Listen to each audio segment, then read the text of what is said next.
Hello friends, welcome back to my YouTube channel study career point. I hope you all are doing well. Start करते हैं देखिए हमारी आज की class से। तो देखिए जो सीडीपी पेपर 1 और पेपर 2 के लिए मैंने आपका प्रैक्टिस सेशन स्टार्ट किया है प्रीवियस ईयर के क्वेश्चन पेपर्स का, उसकी फर्स्ट क्लास में आपके ऑलरेडी करा चुकी हूँ। आज आपकी सेकंड क्लास है। स्टार्ट करते हैं देखिए हमारे फर्स्ट क्वेश्चन के साथ। तो देखिए फर्स्ट क्वेश्चन है, किस चरण में बच्चे परिकल्पनात्मक कथनों पर काम कर पाते हैं? कथनों में तार्किक संबंध देख पाते हैं तथा अनुपात जैसी अमूर्त संरचनाओं को समझने में सक्षम होते हैं। तो देखिए कौन सा पॉइंट होगा जो यहाँ पर आपका सही है? कौन से स्टेज में बच्चा ऐसा करता है? संवेदीय पेशीय अवस्था में, पूर्व सक्रियात्मक अवस्था में, मूर्त सक्रियात्मक अवस्था में या फिर अमूर्त सक्रियात्मक अवस्था में? तो देखिए कौन सा पॉइंट है? देखिए अमूर्त संरचनाओं के बारे में बच्चा समझता है कब? जब बच्चा फॉर्मल ऑपरेशन मतलब अमूर्त सक्रियात्मक अवस्था में होता है। ठीक है, ऑप्शन नंबर 4 जो होगा वो यहाँ पर आपका बिल्कुल सही हो जाएगा। चलते हैं देखिए नेक्स्ट क्वेश्चन पर। देखिए नेक्स्ट है यहाँ पर, बाल केंद्रित शिक्षा में शिक्षक निर्देश देता है तथा विद्यार्थी अनवरत अनुसरण करते हैं। बच्चों व सीखने की प्रक्रिया को सामाजिक रचनावादी रूप में देखता है, एक कठोर और मानकीकृत पाठ्यचर्या तय करता है या फिर आकलन का इस्तेमाल करने वाले विद्यार्थियों को श्रेणियों में बांटने के लिए करता है। तो देखिए बच्चों को श्रेणियों में नहीं बांटना, कठोर मानकीकृत पाठ्यचर्या का यूज़ नहीं करना है। ठीक है, बच्चे को निर्देश नहीं देना कि बच्चा अधूर क्या करे, उसका अनुसरण करे।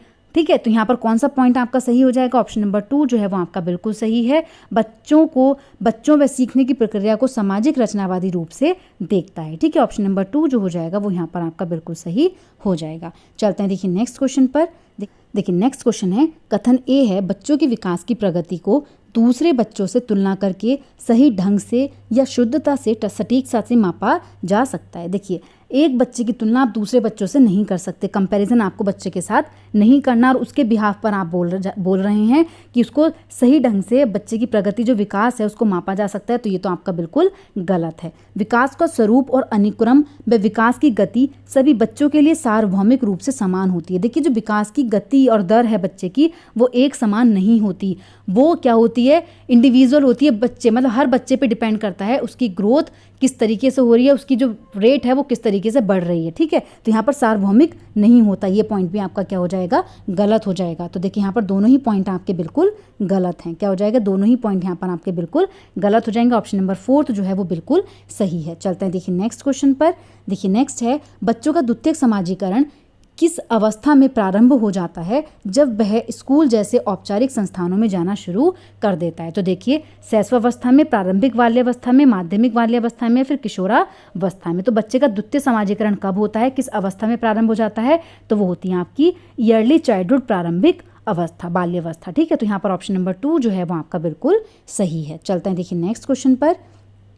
देखिए नेक्स्ट है, लॉरेंस कोलबर्ग द्वारा प्रतिपादित नैतिक विकास के किस स्तर पर व्यक्ति विश्वास रखते हैं कि समाज को अपने नियमों में समय के साथ बदलाव करने की ज़रूरत है? तो देखिए कौन से विकास में, मतलब लॉरेंस कोलबर्ग की जो स्टेजेस हैं कौन से स्टेज में ऐसा कहा गया है? आज्ञा पालन और दंड अभिविन्यास, अच्छा लड़का अच्छी लड़की अभिविन्यास, सामाजिक क्रम नियंत्रक अभिविन्यास या फिर सामाजिक अनुबंधन अभिविन्यास? तो देखिए कौन सा पॉइंट है जो यहाँ पर आपका सही है? तो देखिए नैतिक विकास के स्तर पर व्यक्ति विश्वास रखते हैं कि समाज को अपने नियमों में समय के साथ साथ बदलाव करते रहने की ज़रूरत है, तो वो है आपका सामाजिक क्रम नियंत्रक अभिविन्यास। ऑप्शन नंबर 3 जो है वो आपका बिल्कुल सही है। चलते हैं देखिए नेक्स्ट क्वेश्चन पर।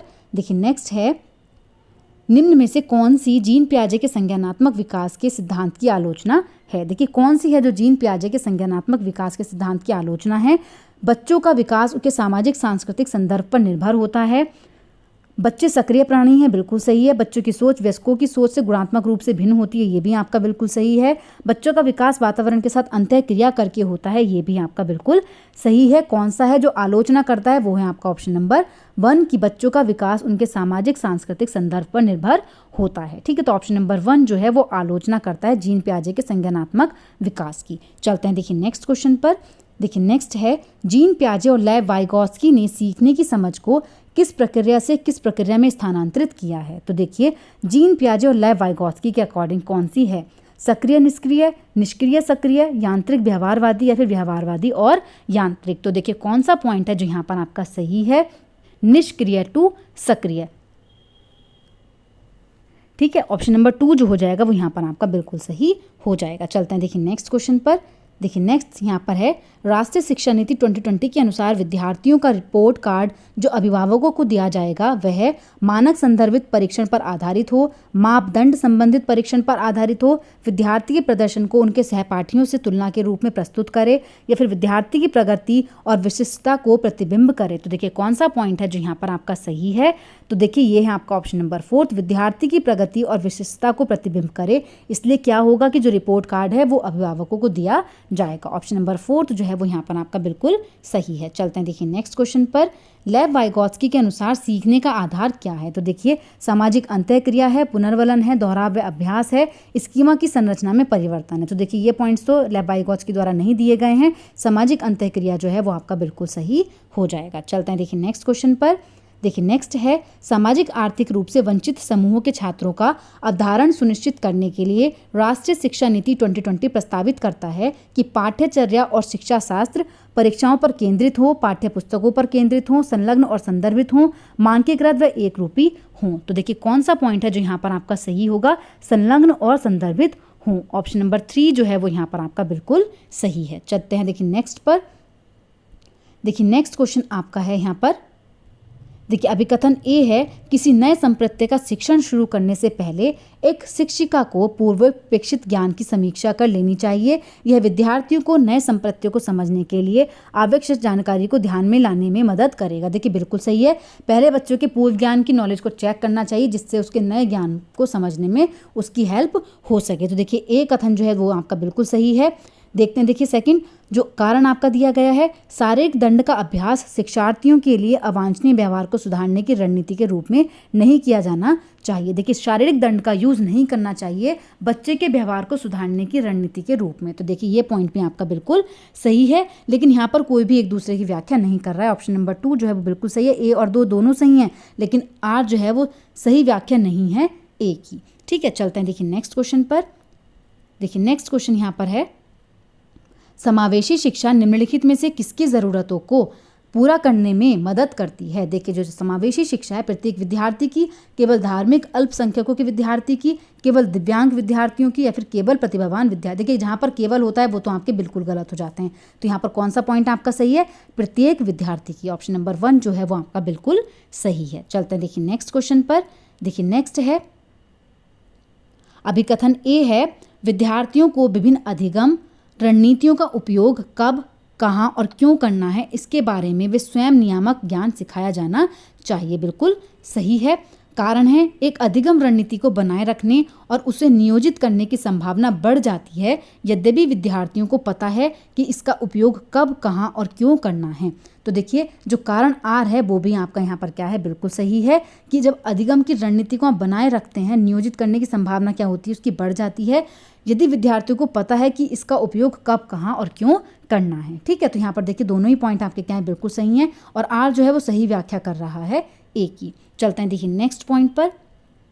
देखिए नेक्स्ट क्वेश्चन आपका है लिंग एक है जबकि जेंडर है। देखिए लिंग क्या होता है, जैविक सामाजिक संरचना, सामाजिक संरचना जैविक, सांस्कृतिक सामाजिक है, फिर सामाजिक सांस्कृतिक। तो देखिए जो लिंग होता है, जो जेंडर होता है वो कैसी संरचना है, तो वो है आपकी जैविक, क्या होती है आपकी बायोलॉजिकल। ठीक है, और जो जेंडर है वो क्या है आपका सोशल कंस्ट्रक्ट है। ठीक है, तो यहाँ पर देखिए कौन सा हो जाएगा आपका, ऑप्शन नंबर 1 जो है वो आपका बिल्कुल सही है, जैविक और सामाजिक संरचना। ठीक है, चलते हैं देखिए नेक्स्ट और लास्ट क्वेश्चन है देखिए आपका बच्चों का मूल्यांकन करने के लिए शिक्षकों को निम्न में से किन तरीकों का प्रयोग करना चाहिए। देखिए बच्चों का मूल्यांकन करने के लिए शिक्षकों को निम्न में से किन तरीकों का प्रयोग करना चाहिए, समूह में कार्य, कक्षा में भागीदारी, पोर्टफोलियो, प्रस्तुतिकरण। तो देखिए कौन सा पॉइंट है जो यहाँ पर आपका सही हो जाएगा, तो देखिए समूह कार्य भी यहाँ पर आपका बिल्कुल सही है, कक्षा में भागीदारी भी यहाँ पर आपकी बिल्कुल सही है, पोर्टफोलियो भी सही है और प्रस्तुतिकरण भी यहाँ पर आपका बिल्कुल सही है। तो देखिए कौन सा पॉइंट है,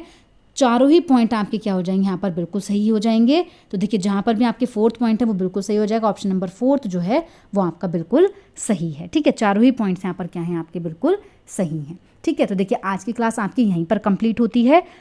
देखिए जो आपकी हिस्ट्री की क्लास है वो आपकी कंप्लीट हो चुकी है। हिस्ट्री की क्लास मैंने आपकी कंप्लीट करा दी है। जिन बच्चों ने हिस्ट्री की क्लास एनसीईआरटी की नहीं देखी है, एसएसटी सब्जेक्ट जिन बच्चों का है पेपर 2 के लिए, वो इन क्लासेस को जाके देख सकते हैं। इनकी जो मैराथन क्लास मैंने आपकी करा दी है, जितने भी प्रैक्टिस क्वेश्चंस आपके प्रीवियस ईयर में आए थे वो सारे क्वेश्चंस भी मैं आपके करा चुकी हूँ। ठीक है, तो जिन बच्चों ने नहीं देखी है और जिन बच्चों का सब्जेक्ट सोशल साइंस है तो वो जाके इन क्लासेस को देख सकते हैं। ठीक है, तो देखिए आज की क्लास आपकी यहीं पर कंप्लीट होती है। अगर आपको मेरी क्लास अच्छी लगी हो तो प्लीज़ मेरे चैनल को लाइक करें, सब्सक्राइब करें और शेयर करें। ऐसी ही और वीडियोज़ के लिए मेरे चैनल पर बने रहिए। Thank you.